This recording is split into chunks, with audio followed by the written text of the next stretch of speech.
बहुत से चेहरे आते हैं और चले जाते हैं, लेकिन याद सिर्फ वही रहते हैं जिन्होंने इस देश और समाज को अपनी एक अलग छवि दी है, अपना एक अलग रूप दिया है और एक अपनी अलग दिशा दी है।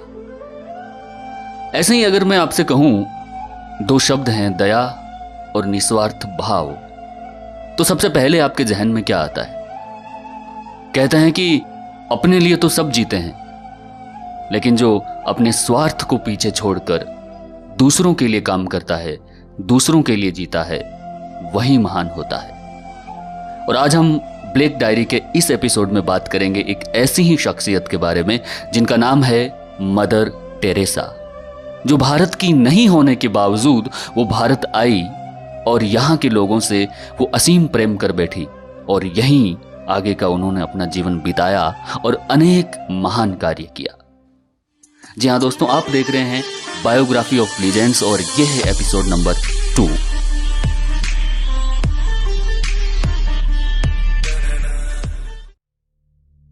मदर टेरेसा, जिनका जन्म 26 अगस्त 1910 को स्कोप्जे में हुआ, जो कि अब मसेडोनिया में है। उनके पिता निकोला एक साधारण व्यवसायी थे और जब वो मात्र 8 साल की थी तभी उनके पिता परलोक सिधार गए, जिसके बाद उनके लालन पालन की सारी जिम्मेदारी उनकी माता द्राना पर आ गई। वो 5 भाइयों में सबसे छोटी थी। वो एक सुंदर, अध्ययनशील और परिश्रमी लड़की थी। पढ़ाई के साथ साथ गाना गाना उन्हें बेहद पसंद था और ऐसा माना जाता है कि जब वो मात्र 12 साल की थी तभी उन्हें ये अनुभव हो गया था कि वो अपना सारा जीवन मानव सेवा में लगाएंगी। और जब वो 18 साल की हुई तो उस उम्र में उन्होंने सिस्टर्स ऑफ लोरेटो में शामिल होने का फैसला किया। तत्पश्चात वो आयरलैंड गई, जहां उन्होंने अंग्रेजी भाषा सीखी। सिस्टर टेरेसा आयरलैंड से 6 जनवरी 1929 को कोलकाता में लोरेटो कॉन्वेंट पहुंची। वो एक अनुशासित शिक्षिका थी और विद्यार्थी उन्हें बेहद स्नेह करते थे।